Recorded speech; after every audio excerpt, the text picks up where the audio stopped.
사장님께는 죄송하지만 쇼핑몰을 한다고 나오진 않았고요. 작은 아버지 회사 일을 한다고 못 보길 기도할 뿐이고.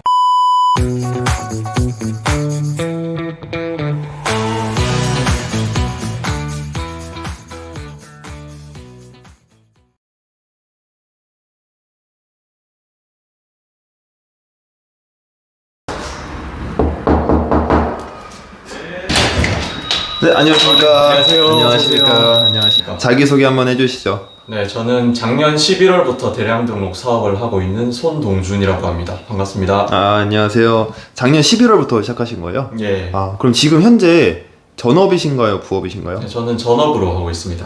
전업으로? 그러면은 대량 등록 하시기 전에는 어떤 일을 하셨었나요? 저는 원래는 사회복지사였고요. 사회복지에서 한 5년 정도 근무하다가 투잡으로 제가 쿠팡이랑 스마트 스토어를 운영을 하면서 이게 더 재밌는데? 라는 생각이 들어서 좀 본격적으로 배워보기 위해서 그 인터넷 쇼핑몰 회사의 MD로 취업을 하게 되어서 거기서 1년간 일을 하고 퇴사한 뒤에 지금 전업으로 대량 등록 사업하고 있습니다. 그러면 그 쇼핑몰 회사는 대량 등록 사업부가 아니었을 거 아니에요? 네. 근데 지금 대량 등록을 시작하게 된 계기가 있으신가요? 저도 퇴사를 하고 저희 쇼핑몰을 하면서 느낀 건데, 일단 사실 초반에는 투자가 반드시 필요하게 되거든요. 수동 등록 같은 경우에는 마케팅을 해야 되고 그다음에 돈을 써야 될 부분들이 분명히 있는데 아무리 고수라고 해도 올리는 상품마다 다 잘 될 수는 없어요. 하물며 초보인 저는 상품을 10개를 올려도 다 실패할 수도 있단 말이죠. 근데 그래서 저는 실패해도 괜찮을 돈을 벌고 싶었어요. 그래서 대량 등록을 하고 있는 거고, 물론 대량 등록을 크게 어떤 시장이 바뀌거나 하지 않는 이상은 멈추진 않을 거예요. 다만 비중의 변화는 있겠지만 대량 등록이라는 파이프라인을 등에 업고 그다음에 이후에 어떤 소수의 상품을 마케팅을 해서 하는 식으로 좀 가고 싶다라는 생각이 들었어요. 그러면 어느 정도 확신이 있으셨기 때문에 사회복지사를 그만두게 되신 건가요? 사실 확신이라기보다는 어떤 사회복지 업무에 대한 회의가 들었던 것도 컸던 것 같고, 나라에서 노봉을 받는 사람은 어떤 일을 재미있게 하기는 조금 어렵다라는 생각이 들었어요. 그래서 좀 스마트 스토어랑 쿠팡을 운영하면서 들었던 생각은 내 일을 하니까 좀 더 재밌네? 좀 더 열심히 하고 싶다는 생각이 들어가지고 그게 퇴사하고 직종을 바꾼 이유였던 것 같아요. 그러면 바로 본인 사업을 안 뛰어드시고 쇼핑몰 회사에 들어가서 일을 하신 이유가 있으신가요? 사실 그렇잖아요. 이미 사실 저희 주변에 너무 많은 고수들이 있어요. 저희는 알지 못하지만 주변에 보면 사람들이 되게 조쏘조쏘하는 중소기업 사장님들이 다 굉장히 대성한 셀러분들이신 거잖아요. 그래서 저는 그분들에게 배우고 싶었어요. 그래서 작은 쇼핑몰 회사였지만 셀러 선배로서 어떤 부분을 배울지, 그런 부분들 때문에 쇼핑몰 회사로 가게 되었습니다. 마인드가 정말 훌륭하시네요. 그러면 사장님께서 그 쇼핑몰 회사를 다니시다가 이제 나와서 본인 사업을 한다고 하셨을 때 그 회사 사장님께서 뭐라고 하셨나요? 사장님께는 죄송하지만 쇼핑몰을 한다고 나오진 않았고요. 작은 아버지 회사 일을 한다고 못 보길 기도할 뿐이고.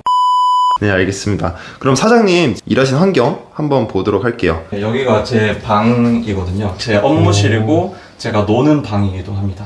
생각보다 굉장히 쾌적하네요. 저는 대량 등록 셀러분들은 일하는 환경이 꽤 중요한 것 같아요. 네. 내가 일하는 환경이 마음에 들어야 그래도 좀 앉고 싶은 마음이 들거든요. 맞아. 근데 내가 그 장소 자체를 싫어하게 되면은 네.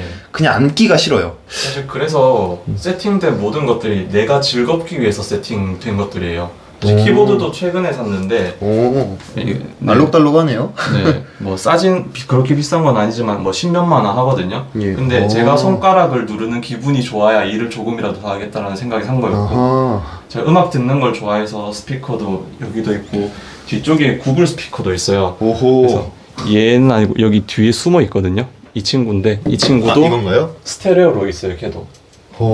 그래서 되게 좋은 스피커인가 보네요. 좋은 건 아닌데 이게 BGM으로 깔려니까 컴퓨터로 음악을 들으면 귀에 바로 꽂히잖아요. 예. 그래서 뒤에서 뭔가 카페에서 듣는 느낌으로 하려고 뒤에서 네, 저렇게 했어요.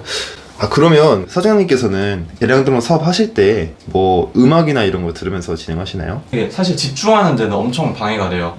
음악을 안 듣고 내가 빡 집중하면 100이라고 했을 때 음악을 들으면 70으로 떨어지거든요. 근데 내 텐션이 너무 안 좋아서 일이 너무 하기 싫다. 그러면 음악이라도 세게 틀면 70이라도 하기는 되잖아요. 아예 안 하는 것보다 하는 게 좋다라는 생각이 들어서 일단은 하게끔 환경을 조성하는 편이에요. 맞아요. 저도 돌이켜 생각해보면은 한참 가공 많이 할 때 저는 처음에 노래 들으면서 했었다가 나중에 노래조차도 다 지루해져가지고 저는 라디오를 들었어요. 대신에 이제 너무 빠른 것들 말고 편집이 되지 않은 그 날것의 라디오들 있잖아요. 네. 이제 그런 것들은 가공을 할 때 에너지를 크게 안 뺏기더라고요. 네. 그래서 그런 것들이라도 들으면은 내가 그래도 자리에 앉게는 돼요. 그래서 그런 것들 활용하시는 것도 차라리 안 하는 것보다는 그렇게라도 하는 게 낫다 네, 맞습니다. 라고 저도 생각을 합니다. 그럼 사장님께서 지금 일하시는 환경 좀 한번 자세히 볼게요. 지금 어떤 업무를 하고 계셨나요? 지금 가공을 하고 있었고요. 가공이란 어떤 작업이죠? 도매처로부터 상품 정보를 받아왔는데 그 원본의 데이터를 조금이라도 검색이 잘 되고 고객들이 유입될 수 있게끔 상품명과 그다음에 카테고리와 상품 이미지를 수정하는 과정입니다. 지금은 혹시 대략적으로 어떤 방식으로 가공을 주로 하고 계신가요? 지금 제가 도매처에서 받아온 엑셀 파일이 이거거든요. 이쪽에 있는데 예. 상품명을 수정하는 걸 집중적으로 하고 있고요. 상품명. 네.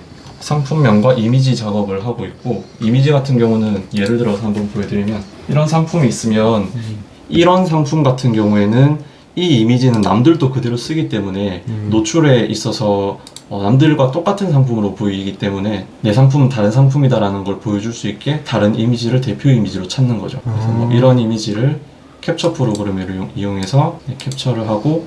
사장님 이제 손이 빨라지셨네요. 이게 원래 이 작업이 초보분들은 이렇게 절대로 빠르게 되지가 않아요. 네. 근데 사장님께서는 지금 3달 정도 업무를 하시면서 굉장히 손이 많이 빨라지신 것 같습니다. 네. 그럼 이미지를 이렇게 바꾸셨으면은 네. 이제 상품명을 그 다음으로 바꾸시는 건가요? 네, 상품명을 바꾸게 되는데 그 상품명 같은 경우는 일단은 이 상품 같은 경우는 사실 저도 이게 뭐라는 건지 잘 모르겠어가지고 네, 만약에 제가 평소 같으면 이 상품은 그냥 지울 것 같아요. 어떤 이유에서죠? 이 상품은 제가 상세 페이지를 봐도 도저히 이해가 안 되고 이걸 공부하는 시간에 다른 거를 2개 더 가공할 수 있을 것 같아요. 내가 이해하지 못하는 상품은 팔지 않겠다. 네. 좋은 마인드네요. 저도 제가 뭐 하는데 쓰는지 모르겠는 상품은 가공을 안 합니다.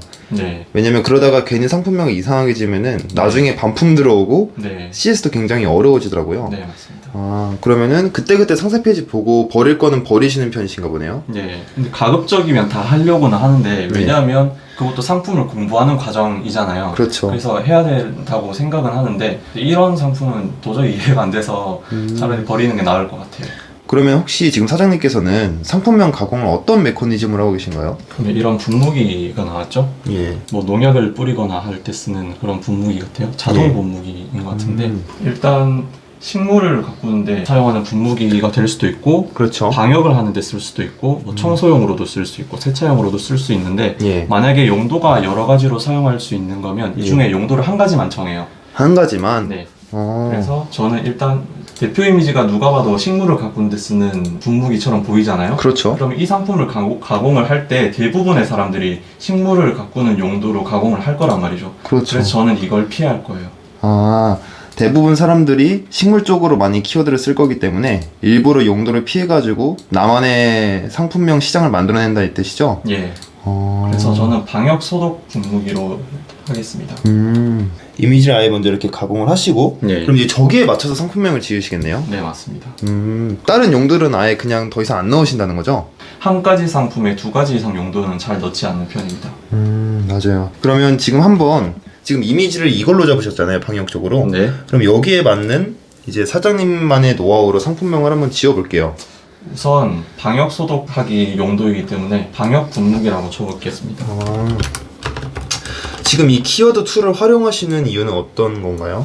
일단 사람들이 어떤 키워드로 검색을 하는지 확인을 하기 위해서이고 제가 생각했을 때 이 키워드면 검색을 하겠는데 싶은 것도 실제로 사람들이 검색을 안 할 수 있어서 아주 세부적인 키워드까지 다 확인을 할 수는 없겠지만 내가 메인 키워드로 잡은 것이 잘 검색이 되는지 정도는 확인할 수 있는 것 같아요. 연관 검색어도 같이 볼 수 있기 때문에 연관 키워드? 네. 저는 주로 아이템 스카우트 보는 방식을 검색수 낮은 순으로 보면서 해요. 아, 검색수가 낮은 순서대로? 네. 사실 저는 대량 등록에서 경쟁 강도 나쁨이면 굉장히 높다고 생각하거든요.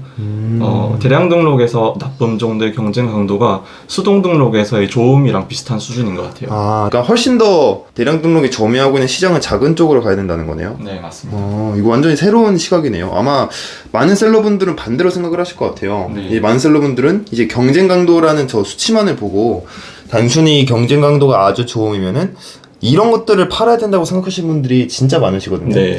그 사장님께서는 거기에 대해서 생각이 완전히 반대시라는 거죠? 사실 경쟁 강도 좋음은 쓸 수 없는 키워드예요. 왜냐하면 브랜드가 있거나 지적 재산권이 등록이 되어 있거나 아니면 가격으로 승부 봐야 되는 우리 같은 경우에는 상품 모델명을 적으면 안 되는데 상품 모델명으로 되어 있거나 그런 경우라서 좋음이나 아주 좋음 같은 경우에 사실 잘 보면 쓰면 안 되는 키워드들이 대부분이에요. 그래서 나쁨 정도면 아주 좋다라고 생각을 합니다. 그러면은 한번 지금 검색수가 낮은 것부터 정렬을 하셔서 키워드들을 이렇게 보고 계시는데 네. 그러면은 여기 나오는 이런 키워드들로 네. 사장님께서 어떻게 그 방역 분무기에 대한 상품명을 지으시는지 지금부터 한번 보도록 하겠습니다. 네, 우선 사실 대량 등록에서 검색수 20도 저는 유의미하다고 보긴 하는데 근데 아이템 스카우트는 20 이하는 다 20으로 나오기 때문에 실제로 코로나 방역 분무기 이런 키워드 같은 경우에는 검색수가 1만 나올 수도 있는데 20으로 표기되고 있는 거예요. 그래서 저는 실제로 검색이 발생되는 녀석들부터 살펴보기 위해서 30이랑 붙은 20부터 봐요. 그래서 여기 20하고 30이랑 붙어 있죠? 그러면 여기쯤부터 보기 시작해요. 그럼 여기 이렇게 키워드들이 나오네요. 네. 그러면은 사장님께서는 여기 있는 키워드를 어떤 식으로 가져다 쓰시나요? 일단은 제가 봤을 때는 나쁨으로 되어 있는 정도면 일단 눈여겨보는 편이고요. 그리고 제가 검색수를 이렇게 정렬을 하는 이유가 상품군마다 해당 상품을 대표하는 키워드의 검색부의 그 수준이 달라요. 예를 들면 뭐 유산균이라고 하면 대표적인 키워드이니까 검색수가 10만 이상 나올 수도 있어요. 예. 그런데 이런 식으로 방역 분무기 같은 경우는 메인 키워드인 것 같은데도 검색수가 120밖에 안 나오거든요. 근데 이런 경우에는 감으로 이 정도면 대충 이 상품을 지칭할 수 있는 메인 키워드들이 한 120이나 300 사이에 있겠다라고 그냥 추측을 하는 거죠. 그래서 저는 일단 너무 작은 키워드들은 일단 한 번은 패스를 하고 이 상품을 대표할 수 있는 유의어나 동의어 정도를 조금 더 먼저 찾아보는 편이에요. 그래서 저는 아까 방역 분무기가 120 정도였기 때문에 그때쯤에서 비슷하게 쏠 수 있는 키워드들을 좀 더 살펴볼게요. 가정용 방역기 정도 쓸 수 있을 것 같아요. 가정용 방역기. 처음 검색한 게 이 키워드였고 방금 찾은 키워드가 이 키워드였는데 방역이라는 단어가 중복되기 때문에 예. 이런 경우 저는 이 정도로 이런 식으로 상품 어순을 정할 것 같아요. 최대한 글자 수를 아끼시려는 시도인 거죠? 예, 그래서 여기서 방역을 떼와서 방역 분무기라고도 검색될 수 있게 중복 단어를 없애줬습니다. 50바이트 내에서 효율성을 최대한 높이시는 전략이네요. 네, 그 다음에 또 이 상품의 특징이 이게 자동 분사기 같아요. 그래서 자동 압축 분무기 정도는 쓸 수 있을 것 같아요. 그 다음에 전 아이템 스카우트에서 바로 따오는 건 이 정도에서 멈추고 아이템 스카우트는 어쨌든 네이버에서 사람들이 검색하는 것들이 한번 1차적으로 가공된 데이터이기 때문에 같은 방식으로 검색한 사람들은 다 똑같은 키워드를 쓸 거란 말이죠. 그래서 저만의 키워드를 좀 생각하기 위해서 여기서는 그런 부분들을 참고해서 좀 추가를 하는 편이에요. 사장님 가공하신 방법을 지금 보시면은 우선 상품에 대한 이해를 완벽하게 마치신 다음에 해당 상품과 일치될 수 있는 키워드들을 주로 뽑아내시는 거죠? 네. 맞아요. 결국 대량 등록에서 줄 수 있는 부가가치는 우리가 소비자의 물품을 대신 찾아준다에 가깝거든요. 네. 그래서 가공하실 때 많은 분들께서 참고하셔야 되는 점은 상품을 외면하시면 안 돼요. 그러니까 상품의 특성을 잘 살릴수록 매출이 훨씬 잘 나옵니다. 네.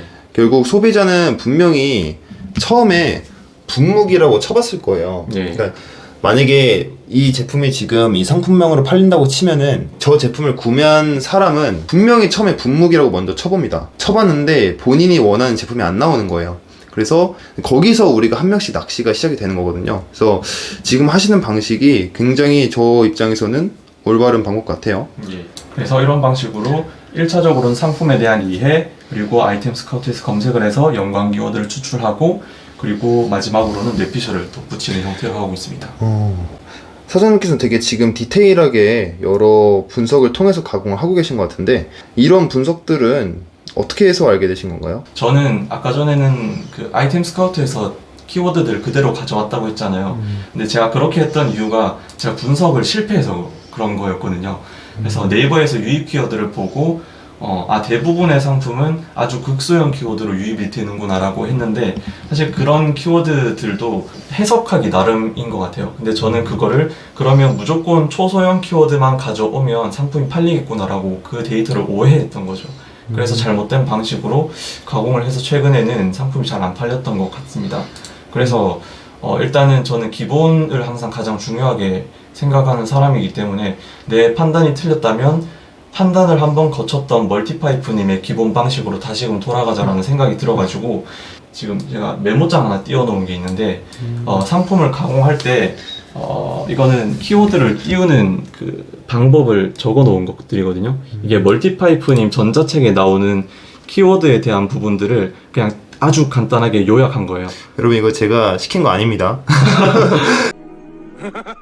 그래서 이 친구를 엑셀에 항상 옆에 붙여놓고 제가 키워드가 더 이상 생각나지 않을 때 어떤 걸 더 붙일 수 있을까 방역기라고 했는데 멀티파이프님은 메인 키워드를 전방에 배치하고 서브 키워드로 동의어, 유사용도, 오타, 세분화, 특정 용도 이런 식으로 붙일 수 있다고 했는데 그러면 이 분무기의 특정 용도가 뭘까? 라고 생각을 했을 때 아까처럼 뭐 화분용이라고 붙일 수 있는 거죠. 그리고 세분화, 좀 더 이 분무기를 어떤 식으로 세분화할 수 있을까? 아까 뭐 압축 분무기라고 했었죠. 그래서 압축 분무기, 뭐 혹은 뭐 자동 분무기가 될 수도 있고 동의어로 뭐 분무기가 아니라 물 뿌리개 뭐 이런 식으로 들어갈 수도 있는 거고 이런 식으로 전자책에 적혀 있던 그 부분들 중에 제가 좀 더 생각할 수 있는 부분을 바로바로 떠올릴 수 있도록 옆에 키워드 작성법을 배치해서 계속 참고하면서 상품명을 작성하고 있습니다. 그럼 사장님께서는 지금 사업을 시작한 지 한 2달 정도 되시잖아요. 네. 그럼 지금 매출이 어느 정도 나오고 계신가요? 월 매출이? 지금 300 조금 넘는 것 같아요. 300만 원 조금 넘으시고 그러면 사장님께서는 지금 총 올리신 상품 개수가 몇 개나 되세요? 스마트 스토어 기준으로 4,200개 정도 되고요. 4,200개? 네. 4,200개에 300만 원 정도의 매출이면은 저희 업계 평균 기준으로 봤을 때는 엄청 높은 수치는 아니에요. 네. 근데 사장님께서 지금까지 보여주신 어떤 분석력이나 그런 키워드 짓는 방법 이런 것들로 봤을 때는 굉장히 잘하고 계시는 것 같거든요. 그럼 사장님께서 생각했을 때는 이런 꼼꼼한 가공에도 불구하고 상품 수 대비 매출이 아직 그렇게 높지 않다고 생각하시나요? 일단은 제가 제 상품을 산 사람들에 대한 분석 방법에 실수도 있었던 것 같고 사실 그게 제일 큰 것 같아요. 이게 하다 보면 사실 게을러지거든요. 그래서 상품명 짓는 거를 매번 이렇게 공들여 할 수가 없어요.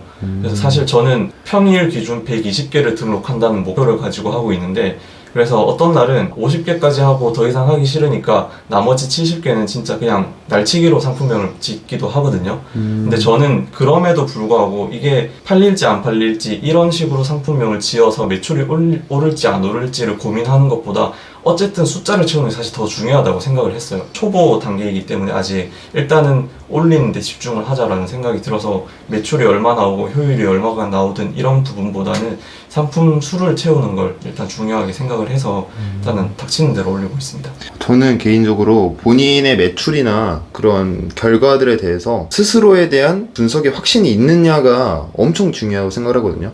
예를 들어 내가 어떤 상품 수 대비 매출이 지금 안 좋은데 내가 분석을 해봤더니 이것 때문에 안 나왔던 거구나 라는 생각이 들면은 사업을 계속 할 수 있어요. 근데 가장 사업이 뭐 대량적으로도 마찬가지겠지만 가장 힘들 때가 언제냐면은 뭔가 잘 안 되고 있는데 왜 안 되고 있는지 잘 모르는 경우가 사실 가장 답답하거든요. 그러면은 사장님께서 지금 인터뷰 컨설팅을 신청해 주신 이유가 있을 텐데 네. 어떤 점이 가장 답답하고 어려우셨나요? 상품명 짓는 부분을 이런저런 시도를 하게 되는데 이제 어떤 부분이 가장 효율적인지 그 부분이 가장 막히는 것 같고 일단 두 번째로는 사실 도매처 찾는 게 쉽지가 않은 것 같아요.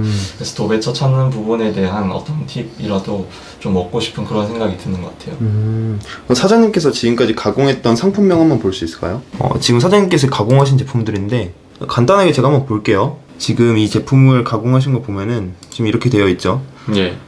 700ml 스텐 카페 커피 핸드드립 포트 바리스타 주전자. 이게 우리가 승리할 수 있을지 없을지를 먼저 알아야 되는데, 사실 가공을 하실 때 기준으로는 상품 키워드를 이제 하나씩 추가하는 단계겠지만 결국에 가공을 볼 때는 전체를 볼 줄 알아야 되거든요. 네. 그러면은 내가 저 안에서 승리할 수 있는 키워드의 조합이 존재하는 걸 봐야 돼요. 지금 여러 가지 키워드들이 짬뽕을 있잖아요. 네. 그러면 여기서 내가 조합 키워드를 예상해서 만들어 보는 거예요. 실제로 소비자가 칠 것 같은 거. 예를 들어 핸드드립 포트가 만약에 여기서 지친 키워드다. 그러면 한번 핸드드립 포트라고 네이버에 쳐보시겠어요? 자, 이게 핸드드립 포트의 1페이지 화면입니다. 이길 수 있나요?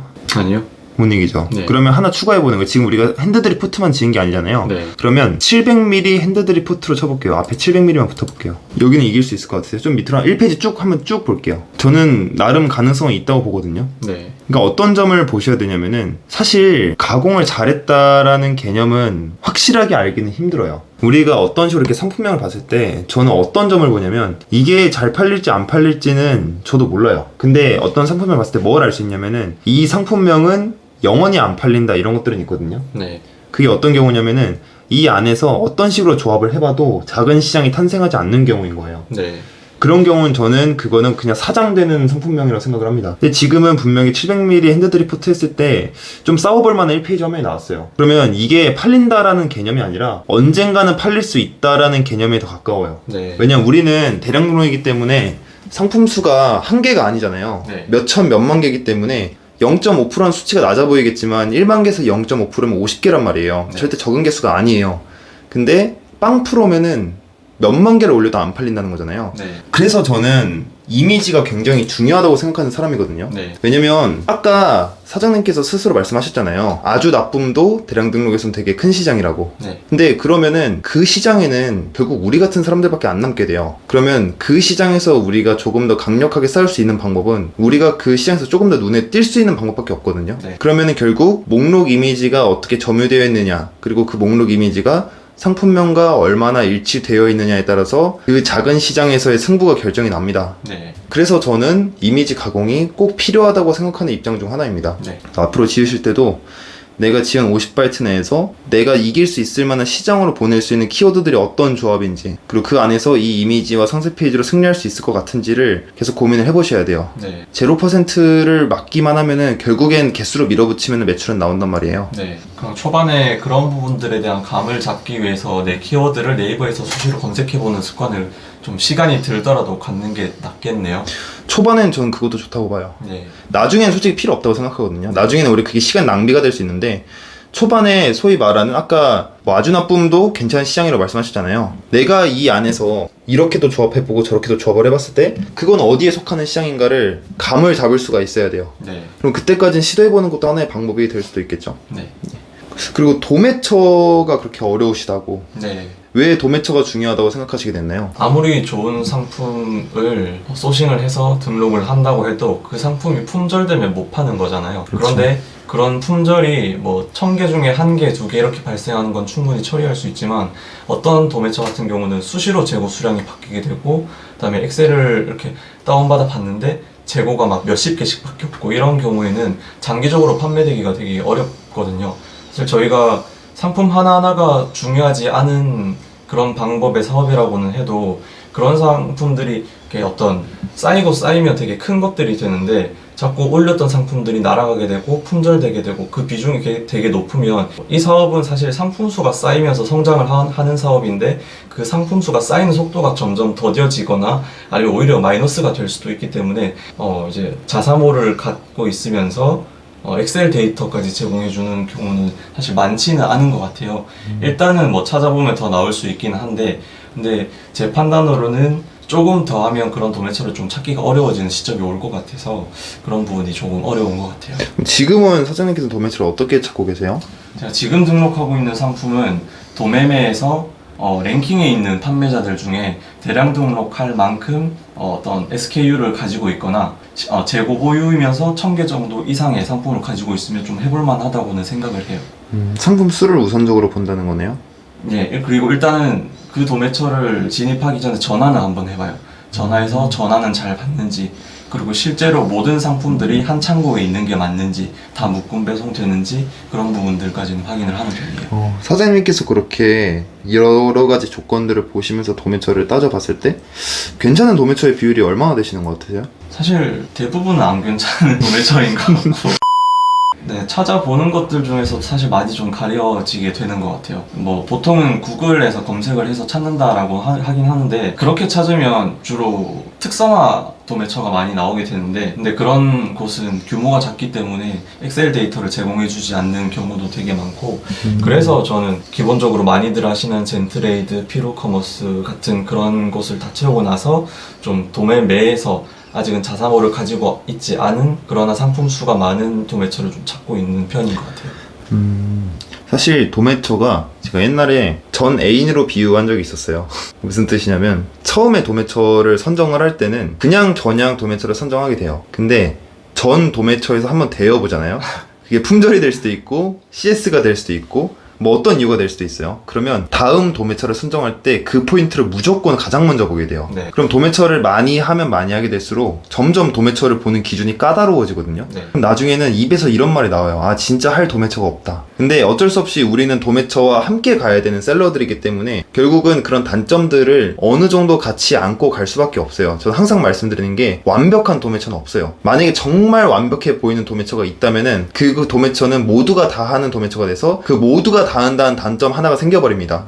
대신에 내가 이 단점을 안고 갈 수 있을지를 그 도매처를 볼 때 봐야 되거든요. 그래서 제가 봤을 때는 어떤 치명적인 단점만 없으면은 저는 가져가려고 해요. 그 중에서 제가 도매처를 볼 때 가장 많이 보는 거는 품절 관리를 가장 먼저 봅니다. 그리고 지금 도매처 대장 만드는 게 지금 안 되시는 거죠? 네. 그럼 지금까지는 상품 대장 엑셀을 주는 곳만 써오셨던 거예요? 네. 안 주는 곳들은 아직 한 번도 안 써보신 거네요? 네. 혹시 크롤링을 배워보신 적 있으신가요? 아니요. 아직 배우신 적 네. 없으시구나. 사실 크롤링을 할 줄 알게 되면은 도매처의 선택폭이 엄청나게 많이 넓어지기는 합니다. 네. 근데 솔직히 초보분들에게 추천드리진 않아요. 이제 대량 등록에서 매출도 많이 못 내신 상태인데 지금 당장 코딩을 배우기 위해서 시간을 투자한다. 저는 이거는 별로 좋지 않은 방법이라고 보거든요. 그러면 사장님께서는 지금 대량 등록을 2달 정도 하고 지금 매출도 한 300만 원 정도 내고 계신데 그럼 사장님은 올해 목표가 어떻게 되세요? 올해 목표는 일단은 대량 등록으로 제가 생계가 유지 가능한 수준까지 올려놓는 게 목표고 그 이후로는 크게 생각을 해본 적이 없어서 일단은 계속 하게 될 것 같아요. 그냥 생계를 충분히 커버할 수 있는 수익이 목표라고 하셨는데 네. 그럼 보통 이제 한 300만 원 정도를 많이 목표로 하시잖아요. 네. 그럼 사장님께서 지금 대량 등록 2달 정도 해보시니까 네. 그게 어떻게 좀 보이시나요? 그 길이? 일단 대량 등록이라는 자체가 사실 상품 수로 매출을 가늠할 수 있잖아요. 지금까지 내가 몇 개를 올려가지고 얼마의 매출이 냈으니까 앞으로 실력이 안 늘더라도 이대로만 올리면 얼마의 매출이 나겠다라는 그런 계산이 가능해서 아무리 못해도 1년이면 가능할 것 같아요. 1년이면은 순수익 300 정도는 충분히 가능하다.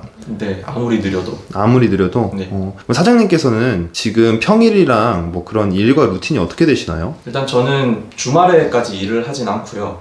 등록 작업을 하거나 아니면 평일에 내가 가공에만 몰두할 수 있게 좀 세팅을 해놓는 편이고요. 그리고 평일 같은 경우는 5일 동안 가공을 하고 하루 목표 120개씩 잡고 하거든요. 그럼 지금 수동으로도 스토어를 운영해 보신 거고 대량으로도 운영을 해보신 건데 네. 이제 사장님께서 생각하시는 각각의 장단점이 어떻게 될까요? 일단 실력이 좋고 돈이 있으면 무조건 수동이 좋습니다. 왜냐하면 내가 이 상품을 잘 띄워서 잘 팔 자신이 있으면 돈을 쏟아부어서 그렇게 안 할 이유가 없거든요. 근데 아직 저는 초보이고 그렇게 도전을 했을 때 이게 실패했을 때 리스크가 지금은 너무 크기 때문에 그런 부분에서 이제 수동 같은 경우는 실력만 좋다면 확실히 매출이 뽑히지만 리스크가 크다는 장단점이 있고 대량 등록 같은 경우에는 실패를 할 수가 없는 구조예요. 내가 열심히 하면. 그래서 뭐 실력 차이는 있겠지만 적어도 매출이 열심히 하면 떨어지지는 않을 거란 말이죠. 그래서 내가 열심히 하는 만큼 보장받을 수 있는 되게 합리적인 사업이라는 게 장점인 것 같아요. 반면 단점으로는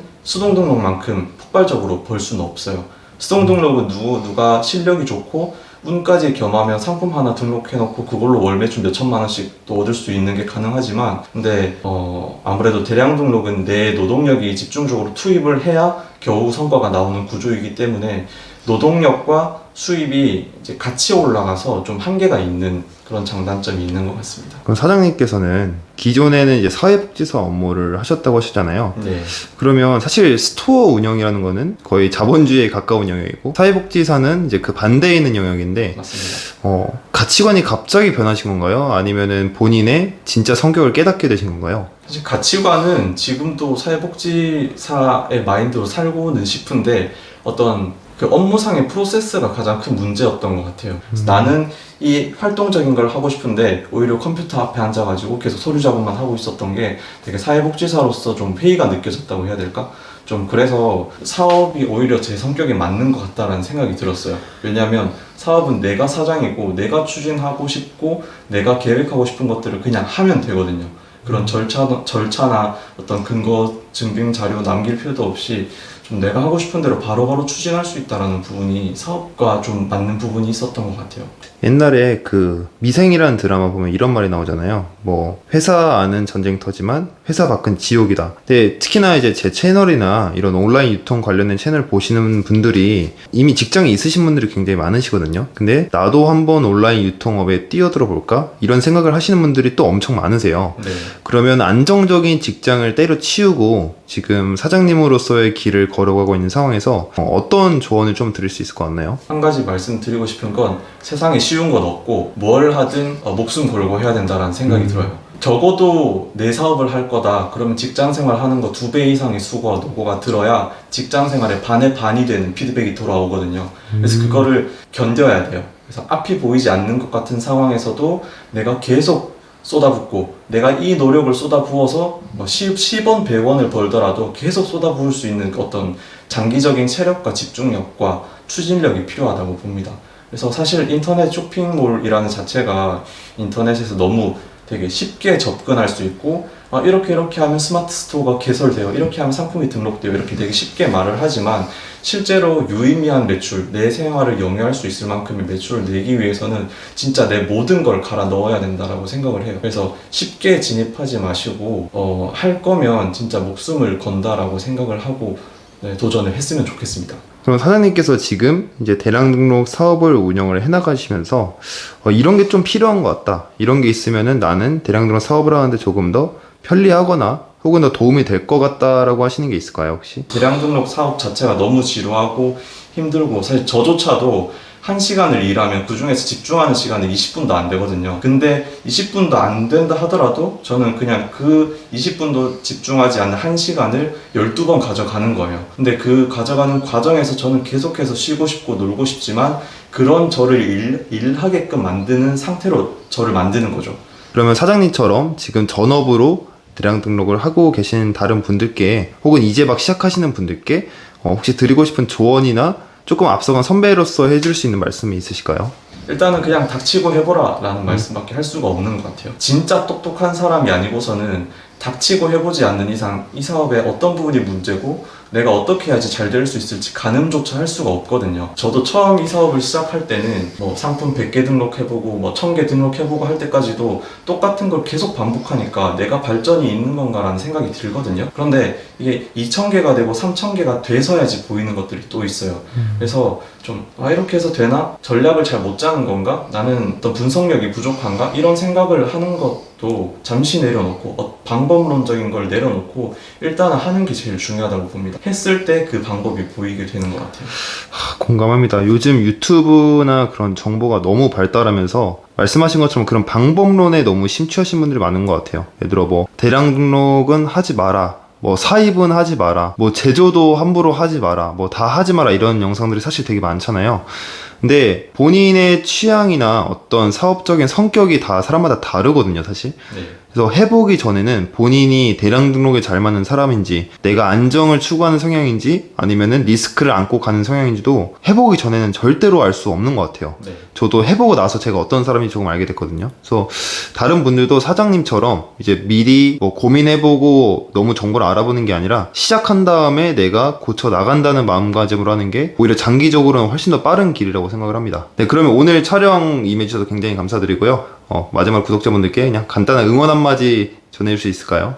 네, 사실 1시간을 일하면 집중을 20분밖에 못했다고 말씀을 드렸는데 진짜거든요. 아니면 1시간을 일할 때 10분밖에 집중을 못할 때도 있어요. 힘든 거 다 똑같으니까 다 같이 그냥 헤쳐 나갔으면 좋겠습니다. 네, 감사합니다. 감사합니다.